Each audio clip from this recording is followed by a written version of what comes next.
मारुतनन्दन नमो नमः। कष्टभञ्जन नमो नमः। असुरनिकन्दन नमो नमः। श्रीरामदूतं नमो नमः।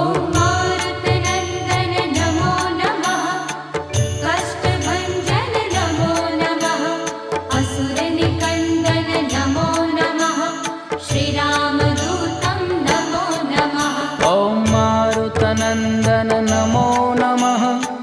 कष्टभञ्जन नमो नमः। असुरनिकन्दन नमो नमः।